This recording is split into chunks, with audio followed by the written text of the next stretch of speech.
dikurniakan seorang cahaya mata setakat ini, Zulkaim. So itulah satu-satunya setakat ini. Nak lagi ke? Dah, kejap lagi bincang. Okay, nanti bincang. Assalamualaikum dan salam sejahtera. Anda bersama saya Asrul Nizam Kadir. Dan saya Izrina Amir Hamzah dalam Buletin Pa and Ma. Teruskan sejam bersama kami. Check it out.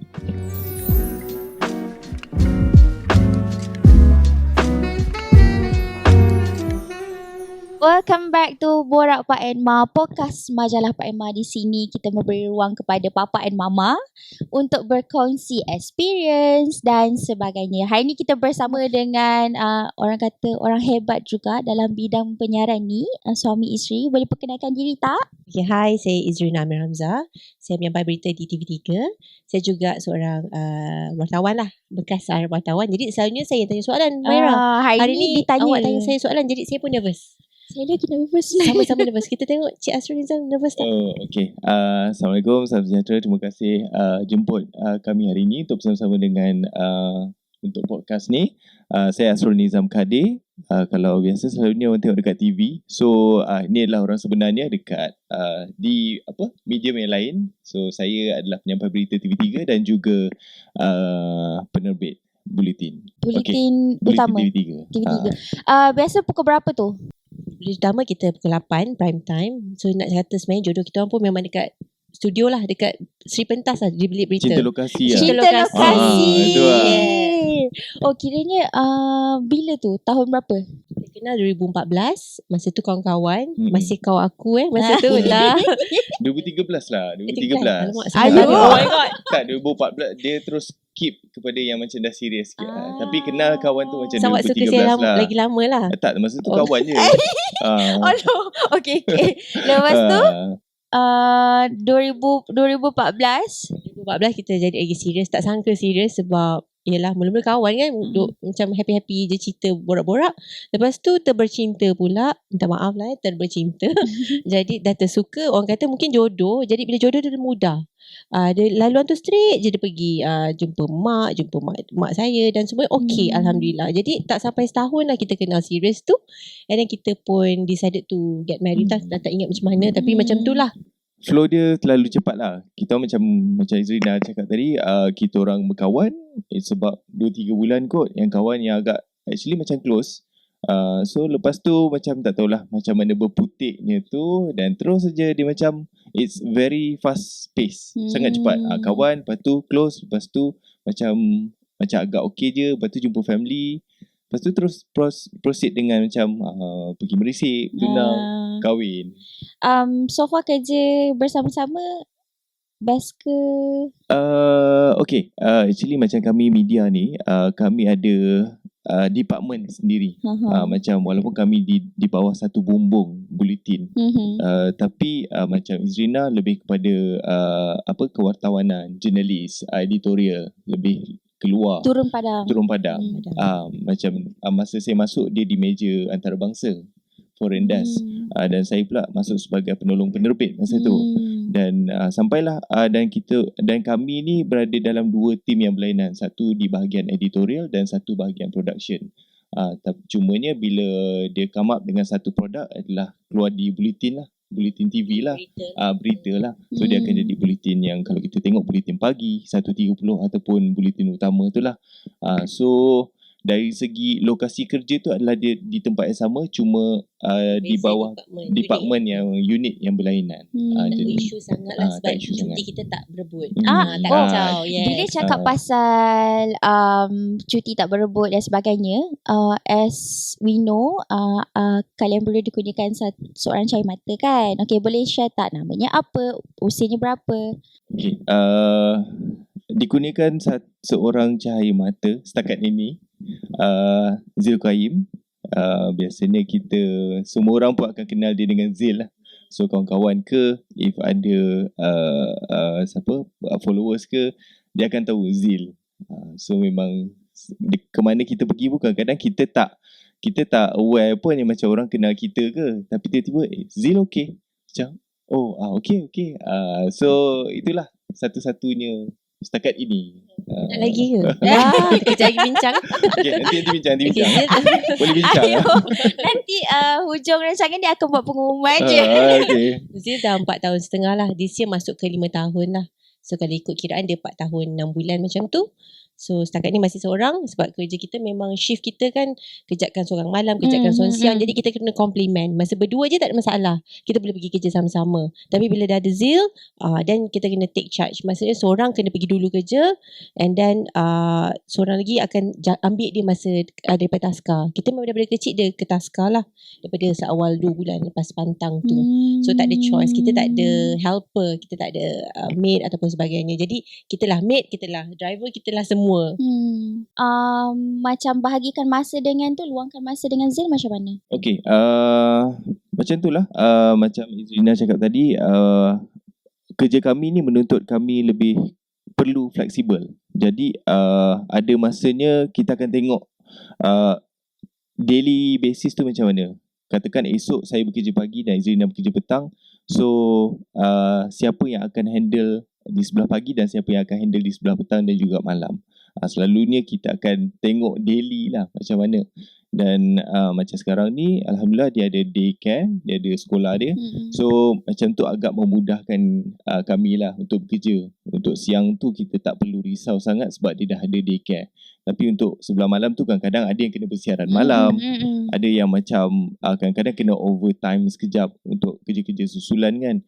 So benda tu kena adjust. Siapa yang overtime malam, so salah seorang lagi perlu balik lebih awal untuk take over sebab daycare pun bukan sampai malam. Betul. So selepas waktu bekerja tu kena ada seorang lah make sure siapa yang boleh menjaga Zil. And then untuk time tu of course sebagai bapa ataupun sebagai parents juga kita macam mana pun kita setkan priority, anak is priority lah. Yes. Macam mana pun tak boleh abaikan, tak boleh biarkan dia sebab dia pun perlukan perhatian daripada kita kan sebagai parents. Tapi tak nafikan lah the earlier years tu masih dia setahun memang sangat struggle. Sebab saya masa tu masih reporting. Jadi kan masa tu kita ada pertukaran kepimpinan kerajaan dan sebagainya. Jadi memang banyak masa kat luar daripada kat rumah. So memang struggle. Saya hampir nak berhenti kerja sebenarnya. Memang sebab saya tengok perkembangan dia semakin macam tak pick up kan. Jadi kita risau mak kan. Mak ayah risau, mak lagi lah drama lebih kan. Forever drama mak dia ni. Jadi saya macam mana tak boleh nak berhenti. Saya dah decide lah masa tak kisahlah tak ada kerja ke apa, whatever, saya nak berhenti masa tu. Saya ingat lagi masa tu hujung bulan 12 tahun 2021 ke 2020 macam tu. Masa dia baru setahun. And then macam lah kita income sama-sama, jadi kena fikir juga kalau tak ada income macam mana. Jadi tapi fikir anak, tak boleh lah nak berhenti, adalah rezeki nanti. So masa tu macam agak peak lah time tu, nak berhenti ke macam mana. So saya decide nak berhenti, tapi bos tak bagi berhenti, dia decide untuk tukar department. So alhamdulillah pertukaran department tu even better. So saya ada lebih more flexi timing. Kerja saya walaupun sama je cabaran dia, mana-mana kerja pun ada struggle, tapi dia bagi saya time, more time untuk spend dengan dia, nak hantar dia dan sebagainya. Easier lah lepas tu. So saya rasa kalau ada anak ni macam mana struggle pun, at the end of the day kalau kita niat kita untuk dia, insyaAllah Tuhan akan tolong lah. Macam tu lah saya rasa. Dia ada jalan dia lah. Siapa-siapa pun, saya rasa bukan kami saja, siapa-siapa pun akan ada cabaran bila berhadapan dengan anak dan juga situasi macam sekarang ni, tuntutan kita untuk bekerja. Suami isteri perlu bekerja, lagi-lagi bila kita hidup di kota kan. Kos sara hidup yang agak tinggi.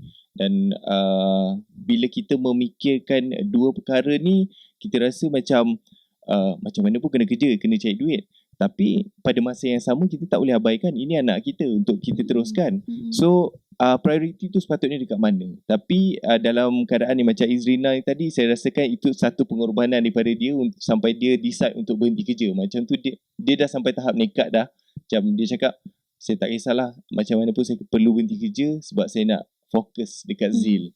Sebab kita risau dari segi dia punya development masa tu, dia punya perkembangan buat masa tu tak sama, tak setara tak dengan usia dia.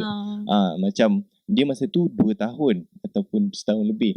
Tapi perkembangan dari segi fizikal dia memang tak ada masalah lah. Memang dia sihat walafiat. Dari segi berjalan, dari segi saiz, dia memang saiz Eropah lah.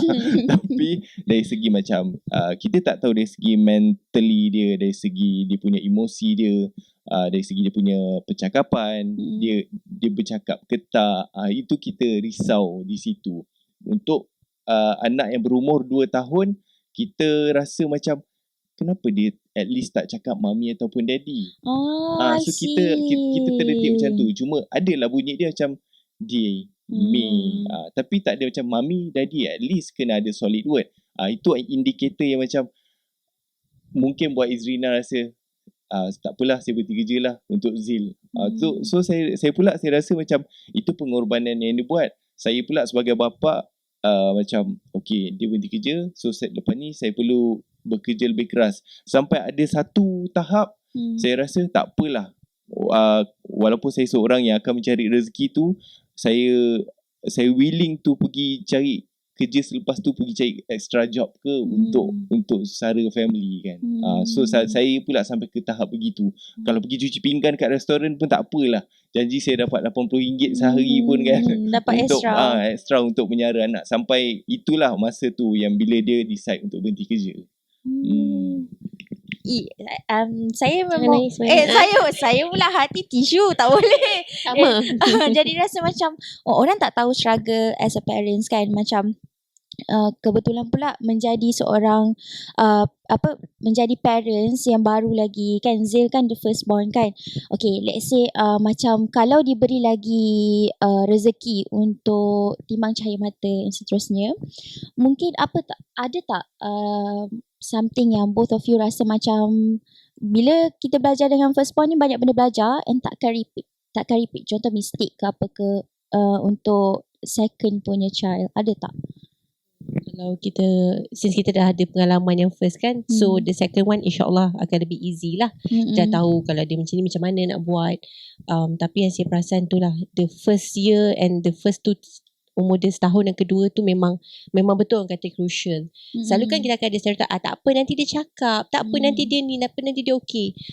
Masa tu saya pun macam nanti dia okey kot. Itu yang mungkin saya lambat sikit, macam tak apalah, mungkin dia okey. Tapi bila masuk 3 tahun, sekarang dah 4 tahun lebih, apparently it's not okay. So if maybe kalau kita ada intervention earlier on, masa the first year atau second year, mungkin dia lebih pantas untuk dapat. Sebab bila saya perasan, dia bukan tak boleh, dia tak ada platform atau ruang untuk dia belajar benda tu. Kita pun tak bagi dia masa yang cukup. Bila balik kerja dah penat, dah tak nak cakap dah, sebab kerja dia bercakap kan. Yes, betul. So macam kita bagi dia TV, ingatkan tak bagi gadget, okay, salah. Gadget tu bukanlah semata-mata sebab gadget, is the screen time. Saya salah, saya ingatkan TV tak apa, sebab bila buka TV saya nak buat benda lain, sebab kita tak ada helper. So benda tu lah saya baca, bukan macam tu. So screen time tu lah yang sebenarnya yang menentukan dia punya pemahaman, dia punya interaction, perkembangan dia dan sebagainya lah. So we would akan prioritize kat situ lah, interaction tu. Macam tu. Actually masa kita macam kami lah, kami bila kita sembang sama kita kan, kita discuss, masa Zil membesar, kita memikirkan yang macam tak apa, nanti dia tahulah. As if macam tak apalah, nanti budak ni tahulah nak berjalan macam mana, tak payah ajar, dia akan berjalan, dia akan merangkak, dia akan menyerap. Actually bukan perkembangan semua orang tu sama yang macam tu, yang macam biarkan aja nanti dia akan berkembang, biarkan aja nanti dia besar, biarkan aja nanti dia berlari. Dia perlu dilatih, di-guide. Contohnya macam berjalan ataupun apa, dari segi berlari, berdiri tu semua, alhamdulillah mungkin kelebihan pada dia memang dia ikut fasa dia, pembesaran dia. Tapi dari segi percakapan tu, pergaulan, kita tak terapkan nilai tu daripada awal, kita tak praktis daripada awal. So that's why dia agak delay dari segi percakapan. Macam lambat cakap. Kenapa dia tak cakap bila kita, macam Zina cakap tadi, bila jumpa dengan orang yang terdahulu, orang tua-tua ke, dia kata ni budak lelaki biasalah memang lambat cakap. Ada, kita akan ibu bapa pun mesti akan selalu dengar macam tak apa, biasalah itu budak lelaki memang akan lambat cakap, budak perempuan memang cepat cakap. Tapi sebenarnya tak. Dia mungkin ya dan mungkin tidak. Pada kami perkembangan tu kita perlu latih. Bukan sekadar macam biar nanti dia cakap lah. Macam mana dia nak cakap kalau tak ada stimulation tu. So kita kena bercakap dengan dia. Macam kami, bila ada satu perception macam nanti dia pandai cakap tu, that's why mungkin kami time tu macam tak apalah, tengok TV nanti dia ikutlah, dia cakap lah apa yang dekat TV. Kita pun buka TV bukan buka cerita yang bukan-bukan. Kita buka cerita macam education, kartun yang mungkin bercakap, dan kalau kita jumpa dari segi pengamal perubatan pun ataupun pakar, dia cakap tunjukkan sesuatu yang bercakap. Jangan tunjuk kartun bisu, nyanyi, lari-lari ke apa, jangan. Berikan yang bercakap supaya dia tahu, dia boleh articulate benda tu dan bercakap. So kami pun tak apalah, kita tak cakap dengan dia, dia boleh cakap ikut apa yang TV tu cakap. Tapi sebenarnya tak. Kita as a real human kena bercakap dengan dia, lagi-lagi parents kan, orang yang paling dekat dengan dia kan. So kena bercakap dengan dia untuk dia respond balik. So bila macam dia tengok screen, dia akan macam tengok je lah screen tu. Dia adapt. Dia mungkin adapt. Dia boleh cakap kadang-kadang apa yang benda tu cakap, tapi dia tak boleh interact dengan kita. Sebab kita tak ada two-way communication dengan dia. Itu yang mencetus kerisauan masa tu lah. Untuk Izrina macam nekat lah nak berhenti kerja lah, nak full concentrate dekat Zil. So lepas ni akan lebih banyak interaction dengan dia, banyak time. Itulah. So lepas dah dapat detect tu, ada bawa Zil ke pakar ke? Ya, kita buat dia pergi terapi, kita buat dia pergi pakar, kita jumpakan doktor apa semua untuk diagnose lah dia punya perkembangan macam mana. So bila macam sekarang pun kita hantar dia ke special intervention classes untuk bantu dia lebih, sebab classes tu akan lagi fokus. Seorang cikgu, 4 orang murid, and on top of that kita juga ada terapi occupational untuk dia one-on-one session juga. So bila buat benda tu semua since last year bulan 6, kita nampak perubahan dia lagi cepat. So kadang-kadang saya fikir, alamak, kalau lah saya buat awal sikit, mungkin jadi kita jadi sebab tu lah masa tu nantilah kalau lah. So benci tahu perasaan regret tu. So if kita ada peluang lagi, dan insyaAllah kita tak akan ulang benda yang sama lah. So kita tahulah nak buat macam mana. Sebab kadang-kadang kesian kat dia nanti untuk dia survive bila kalau kita orang tak ada macam mana. Kita tak kisah pun dia pandai ke tak pandai, it's okay, but the way to survive in the world yang gila sekarang kan. So kita nak dia equip to that lah, macam tu. I see. Terkesan sebenarnya perkataan nantilah and kalau lah tu. Okay, but the best thing about being a parent from both of you, macam apa yang suka menjadi seorang parents ni? Dia ada perasaan yang, sebab saya belum menjadi seorang parents, so saya tak tahu, tapi bila berborak dengan parents ni, dia macam diorang ada satu perasaan yang tak boleh digambarkan, macam they're willing to do everything for their child. So kalau from both of you? Memang betul sangat apa yang Maria cakap tu. Memang sebab initially saya bukanlah look forward untuk ada anak terus-terus lepas kahwin. Ada orang nak kahwin terus ada. Saya cakap okay, tak apalah, kita get to know each other first, since kita kenal awal sangat. So bila ada tu, oh macam ni perasaan ada anak. Oh macam ni sayang macam ni ada dalam dunia ni. So selama ni kalau kita pergi Shopee beli barang sendiri, tak, semua barang dia. Semua anak dulu. Semua dia dulu. Apa-apa pergi mana semua barang dia. Pergi mall pun pergi kedai dia. So apa pun dia. Kalau dengar gedebuk jatuh dah berlari dah, lompat tangga dia sekali 5. Sebab nak tengok kenapa okey ke tak. Mungkin saya macam paranoid ke tidak, tapi saya memang tak tahulah, sayang tu memang macam tu lah. Tak boleh nak cakap. Betul kalau itu ibu lah. Bagi ibu, kalau bagi seorang bapa, untuk saya sendiri, saya look forward untuk apa yang dia ada, apa yang dia, pada saya setiap benda kecil yang dia buat baru setiap hari tu adalah pada saya kejayaan dia. Dia punya achievement. Contohnya misalnya bila saya balik kerja, macam dulu kan, bila kita balik kerja dekat office selalu dengar, nanti bila kau ada anak, nanti satu hari kau akan macam tak sabar nak balik kerja apa semua. Dalam dia sebenarnya saya fikir bila dah ada anak, lah, walaupun lah dia tak tahu yang aku ni ayah dia yang nak balik kerja, tapi rasa macam tak sabar nak pergi jumpa anak, tak tahu kenapa. Tapi yang paling win lah rasanya bila kita balik, kita parking kereta kan depan rumah, dia dah dekat grey, Daddy. So itu rasa macam penat yang hilang 12 jam bekerja punya penat ni, hilang lah penat. Okay, dia boleh panggil daddy. So itu excitement tu setiap hari lah. Dan kadang-kadang bila depan mata kita ada je benda kita macam marah ke tak kena kan dengan tingkah laku dia. Tapi benda-benda tu lah yang bila kita kat tempat kerja kita fikir balik, budak kot. So memanglah dia macam tu, kenapa nak marah sangat. So dalam soft spot dekat hati ni macam alah tak payahlah marah apa ni. Macam tu lah. So saya sukakan dari segi daily routine tu, apa yang saya boleh tengok dia ada pada dia hari ni. So saya suka tengok perkembangan dia kat situ. Excited lah. Okay, ini soalan cukup mas. Apa yang Asrul boleh gambarkan Izrina kualiti terbaik dia sebagai seorang ibu, dan Izrina boleh gambarkan kualiti terbaik Asrul sebagai seorang bapa? Jujur. Jawapan tu kena betul cepat sikit, cubit. Okay, kualiti yang saya dapat lihat daripada Izrina, bila dah jadi ibu, dia totally change daripada dulu contoh dia akan apa-apa macam cakap dia beli macam-macam, seorang consumer yang baik. Macam kasi boros kan, cakap je lah. In a good way, consumer yang baik. So seorang pengguna yang baik. Tapi since bila dah ada Zil, dah ada baby, dia jadi macam setiap kali apa-apa pun nak beli mesti Zil dulu, mesti anak dulu.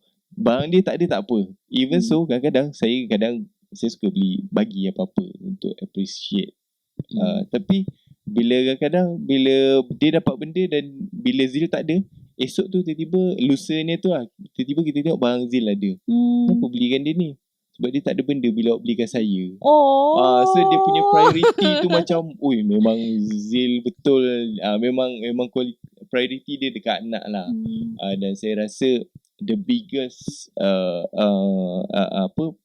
pengorbanan yang paling besar dibuat, dan saya rasa kualiti yang ada pada dia, sifat keibuan yang membawa kepada pengorbanan dia sehingga dia nak berhenti kerja untuk fokus dekat Zil. Yang saya rasa untuk situasi orang yang hidup dalam kos sara hidup yang agak tinggi sekarang ni, dia sanggup ketepikan semua benda tu, tak kisahlah benda tu fikir nanti, dia nak berhenti. Dia nak Zil is priority, anak is benda yang priority bagi dia. Itu saya rasa kualiti yang saya rasa apa-apa pun saya tak boleh nak balas lah. Okay dulu. Tak berhenti masak. Ada makan tengah hari dekat dinner. Kalau you sendiri? Okay, my turn. Dia jujur Tadi skrip tadi mana? Okay, macam kita kurang. Okay, in a way macam selalu dalam relationship kita memang kena together. Yes. So saya sebenarnya sangat bersyukur, sangat bertuah sebab dapat Asrul yang compliment me. Dia akan top up kekurangan saya. Macam tu. So jadi apa yang saya buat, dia akan buat juga. Dia tak ada macam you mak kan, you buat lah, tak ada. Was kalau buat macam tu. So dia sangat caring tau, macam apa pun kalau saya punya kerisauan dia dengar. One thing, Asrul is very good listener. Kadang saya cakap random je, rupanya dia ingat. Contohlah saya cakap, itulah saya suka roti gardenia tu contoh. Tiba-tiba ada.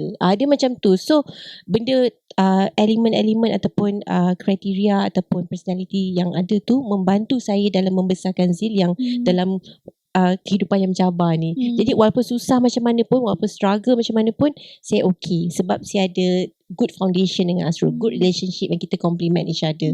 So apa pun saya buat untuk Zil, Asrul ada dengan saya.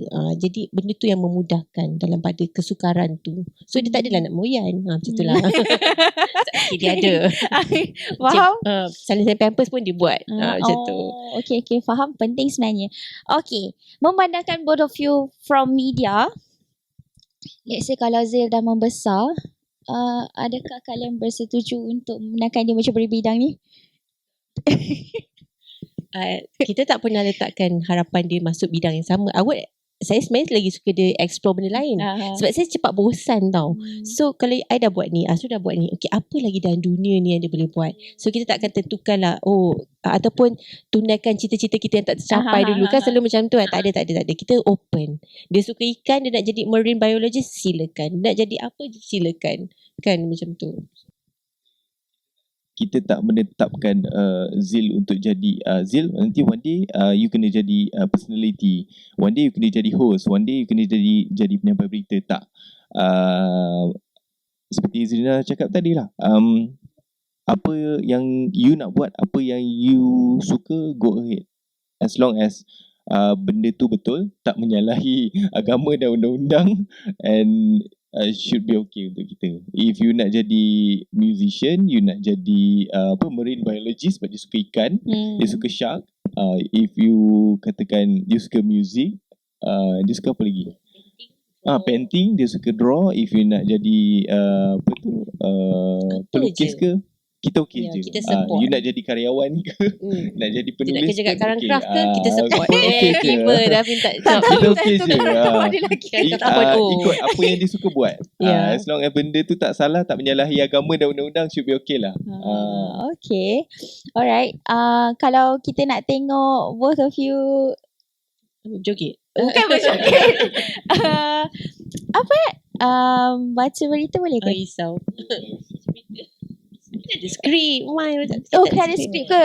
Tak boleh spontan ke? Itu kalau hosting. Kalau ingat, kalau boleh ingat 1, 2 ke? Introduction. Boleh. Sebagai penutup kita untuk episod kali ni. Teaser. Okay. Assalamualaikum dan salam sejahtera. Anda bersama saya Asrul Nizam Kadir. Dan saya Izrina Amir Hamzah dalam Bluetooth Utama. Lupa lah. Take 2. Teruskan sejam sama. Saya lupa. Itulah. Tak boleh. Sekali. Pada rumah tak tengok. Assalamualaikum dan salam sejahtera. Anda bersama saya Asrul Nizam Kadir. Dan saya Izrina Amir Hamzah dalam Bluetooth Pa and Ma. Teruskan sejam bersama kami. Check it out. Okay, itu sebagai penutup episod kita kali ini. Saya bagilah ruang sedikit untuk, andai kata Zil dah cukup besar, dah boleh faham dah. Kalau dia tengok video ni, boleh tak bagi ucapan buat Zil from both of you? Okay, misal katanya Zil menonton video ni,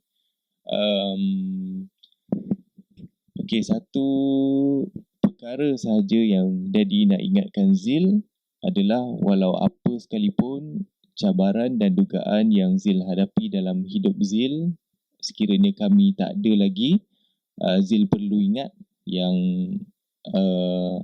apa yang kami berikan kepada Zil ni adalah yang terbaik daripada kami. So you will survive dengan apa yang telah kami lengkapkan dalam hidup anda.